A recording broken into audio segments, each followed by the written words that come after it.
Hello again. Now the main stories in London. Police are investigating after two men were stabbed in what is being treated as a homophobic attack in southwest London. The incident took place on Sunday evening as the men stood outside the Two Brewers nightclub in Clapham High Street. And there'll be more on this story in the main programme at 6. The Mayor of London has announced a new £3 million fund for grassroots organisations tackling violence against women and girls in the capital. It follows concerns from charities that the cost of living crisis is making it difficult for women to escape their abusers. The investment is targeted towards organisations that work with those from Black, Asian and minority ethnic backgrounds, as well as LGBTQ+ communities, where charities could receive grants of up to £100,000. The reason why we're giving this money is because we recognise there's a massive issue in relation to these groups. There's a massive issue in relation to the impact of cost of living on these groups, with their bills going up, money from government going down.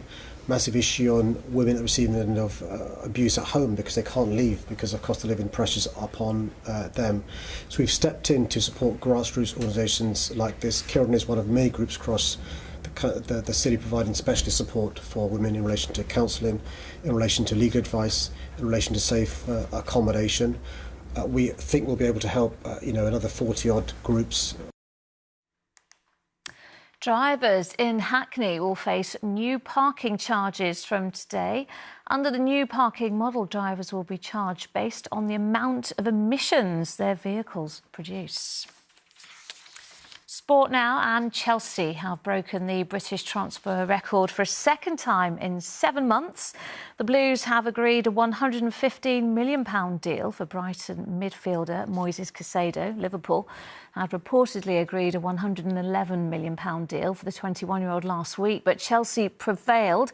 It follows the club's £107 million purchase of Enzo Fernandez in January. West Ham have completed a multi-million-pound transfer, with James Ward-Prowse moving from Southampton. The fee is thought to be in the region of £30 million. He now joins the Hammers on a 4-year contract. Bit of a rainy start today. Will it continue? Sally has the weather.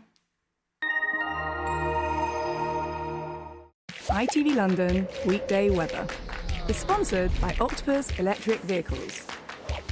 Car, charger and energy. Hello there, a very good afternoon to you. Bit of a showery start to the week with still further ones this afternoon, possibly maybe even an isolated thunderstorm. Temperatures a touch below average, highs of 20 to 22, and it's a bit breezy, particularly as those showers come through. You could still catch one this evening as well, so watch out for that, but they do eventually clear away, and by the second half of the night it's much drier with clearer skies. So temperatures dropping down a little bit further than last night, down to the low teens, if not a bit further. So it's a slightly fresher start tomorrow morning, but a nice bright one with some lovely sunshine, bit of cloud bubbling up into the day, and the odd shower here or there, but plenty of dry weather and a little bit warmer, highs of 22 to 24. Cheerio. ITV London weekday weather is sponsored by Octopus Electric Vehicles. All right, coming up at 6, 8-year-old Tony Hutchell's in the studio after completing his amazing mission. He's raised thousands of pounds for a number of charities after he climbed Orist Head as part of a fundraising effort. And Tony will be in the studio with Duncan at 6. Until then, enjoy your afternoon. Bye-bye.